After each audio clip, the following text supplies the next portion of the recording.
Well, I was really touched by seeing all the environmentalists out here. But I know a little bit about fighting for the environment. I fought for 10 years to fight for the 710, against the 710 tunnel. And I fought against the Board of Supervisors, and I fought against the congressmen, and I fought against the cities of Monterey Park and Alhambra and Temple City and San Marino and probably the whole San Gabriel Valley. Boy, I wish you folks were with me during that fight. And that fight was over air quality, because those trucks on the 710 tunnel were going to be driving up our freeways, polluting our children with diesel fumes and particulate matter. Where were you guys? I guess I needed a state senator to get into a fight with the state assembly person to generate all this excitement over this. I really wish you were here. And during that fight, I was a strong advocate, and I didn't post misleading graphics of mushroom clouds, of coal-fired plants, people in poison gas masks trying to live.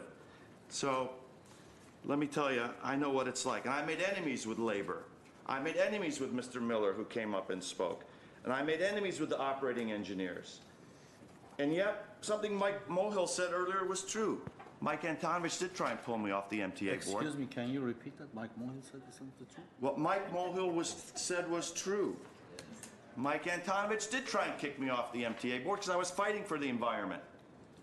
So I know what it's all about. For me, I wish I could be an ideologue. Boy, I wish. I wish I was on some group and some committee where I could just say, you know, keep the air clean and don't burn any gas. But I'm not. I have a job, and that job is to make sure that when every single resident of this city and every single business and every single hospital needs electricity, that it's there immediately. Not 9 out of 10 times, not 95 times out of 100, but every single time. That's my job. Because we know what happens if you don't have electricity there all the time. Brownouts, blackouts, medical devices fail, security systems fail, street lights fail. I'm very proud of the city of Glendale. I don't think that was recognized by the people that came and shook their fingers at us. We have a 64% carbon-free portfolio. 64%. Councilmember Huizar's folks came up and shook their finger at us, and they're using 20% coal. Please, don't lecture us. We've made great strides in a carbon-free portfolio. I learned today that any permitting on Grayson is going to be accompanied with offsets in the system in some other location. Is that correct, Mr. Zern? So we are not adding, as we're talking about a regional, right? This is a regional issue. As a region, it's going to be neutral. It's going to be emissions neutral. You know, the toughest judge of air quality is the Southern California Air Quality Management District. At least they're the regulators. They're the cops. They had no comment on our draft EIR.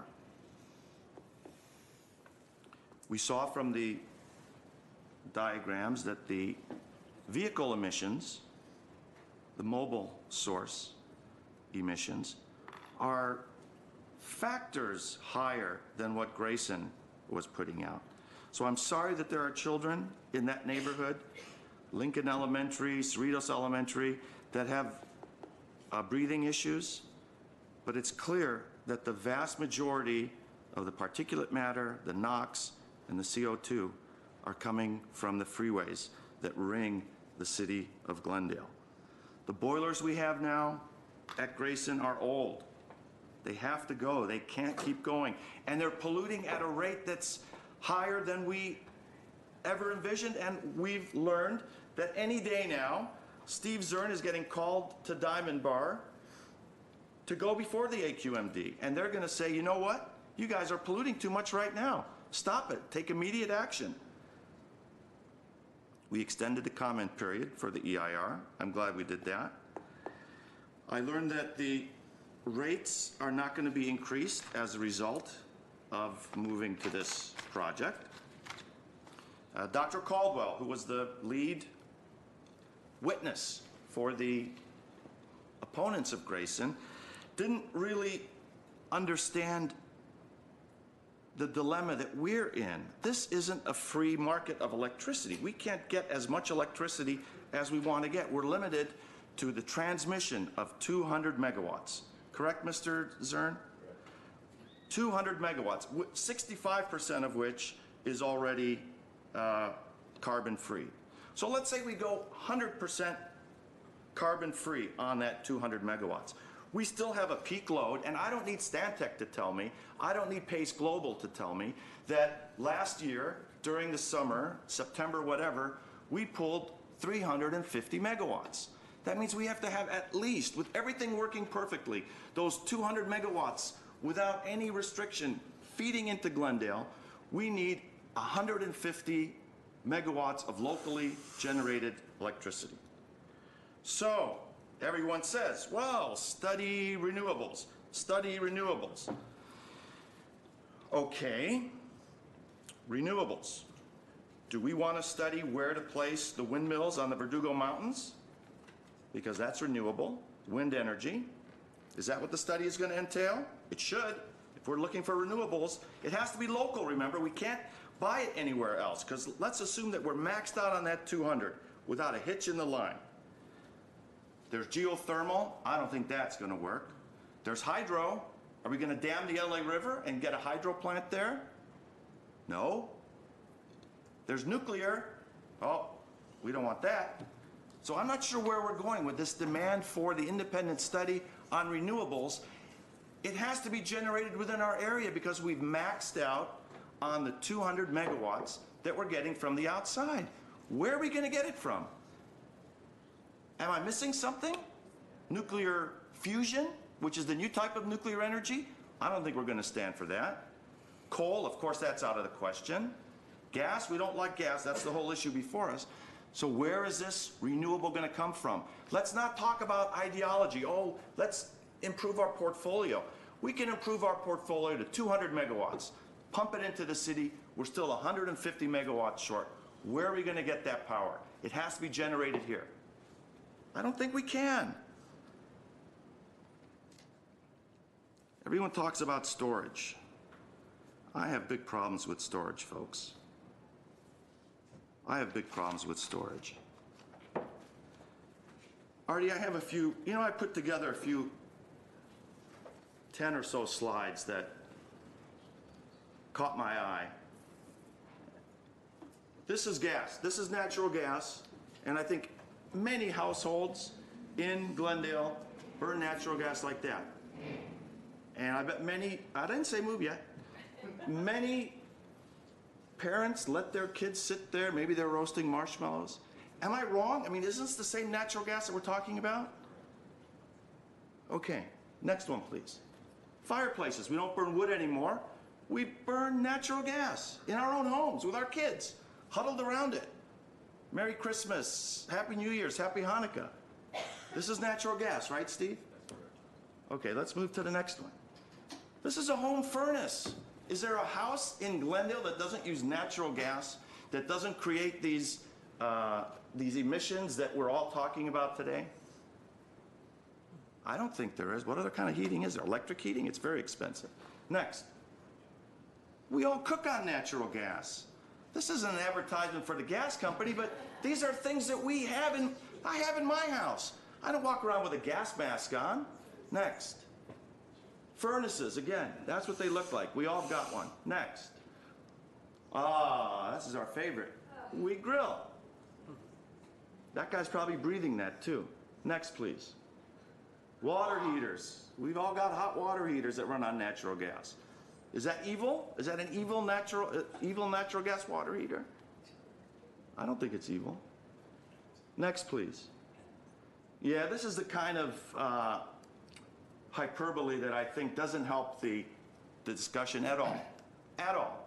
That's really disgusting. It's an unfair graphic which really misinforms those that aren't really that up on the idea. That's a coal plant. Next, please.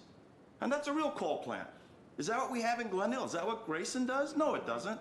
Why are we portraying it as such? Next, please. Yep, I guess on the top, you know, there are the gas masks. Actually, it's a mushroom cloud above those. So, you know, God bless whoever put it together.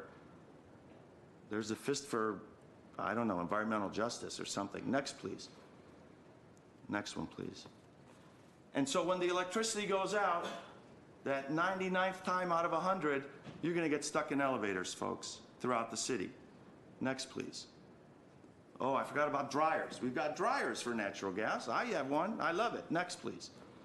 And when the electricity goes out, folks, when the electricity goes out, all these big buildings around the city of Glendale have diesel generators to provide a little bit of power to get people out of those elevators. And that's what comes out of those diesel generators. If you've ever seen it happen, if you've ever seen them tested, because they're tested annually, that's exactly what comes out of it. So for that 99th time out of 100 that we were relying on renewable from God knows where, and it goes out, that's what's going to be in our air. Next. This is a lithium mine. This is going to be our savior, right? This renewable energy. Storage. Storage comes from the mines, a lithium-ion mine. Next, please. And here's another lithium-ion mine. And I've got something else already. I wasn't going to play it, but you know what? If we're really going to be global players, if we're going to care about the environment and about humanity across the world, play this video and turn it up, please. It's crawling with children, working like modern-day slaves. These are the child slaves right now in Congo harvesting the lithium that provides 25% of the lithium for all the lithium-ion batteries. But a history of brutal colonial exploitation looks like being repeated now in 2017. Much of it's mined by hand with rudimentary tools in harsh, potentially hazardous conditions. And wretched whether or not, the rush is on for a mineral the DRC has in great abundance, cobalt, and it's fast becoming more precious than gold. It's a critical ingredient in lithium-ion batteries which power smartphones and laptops. An army of children are at the heart of the mining production. Wearing no shoes and in the most wretched conditions, Dorsan is ordered to retrieve the sack he's forgotten. There's an urgency now. The rains make this dangerous work even more risky. And Dorsan's told in no uncertain terms he risks a beating if he messes up again. Dorsan, with Richard beside him, have worked all day. They're 8 and 11 years old. Even this punishing work doesn't guarantee enough for food. Dorsan hasn't eaten for 2 days now. This is what helpless looks like, and he's one of the children making millions for multinational corporations in America and China whilst they suffer in squalor. For this, they'll get maybe 8 British pence a day. Walitusukuma tunaenda tena tunarudia. Nashikia sama mkongo inauma. Kama mimi natumia mkongo unaumaka na mbavu na nikula kinapita kile nyuma. The tunnels are dug by hand with no support. So let's not talk about storage like it's some magical thing that pops out and solves our problem, because it has a huge, devastating impact on human life and on the environment. So I'm not that crazy about adding a whole lot of storage, Steve, let me tell you, because this is going on right now, and we can't wash our hands of it and say, oh, well, that's going to change. We're going to increase the demand for storage, and it's going to come from lithium farms like that, where those children are being used as slave labor. Bottom line is, this is an EIR process that's going forward. We need to go forward with it. I am against any sort of citizens committee. This is an issue that has been well discussed by the community, well discussed by residents, pro and con.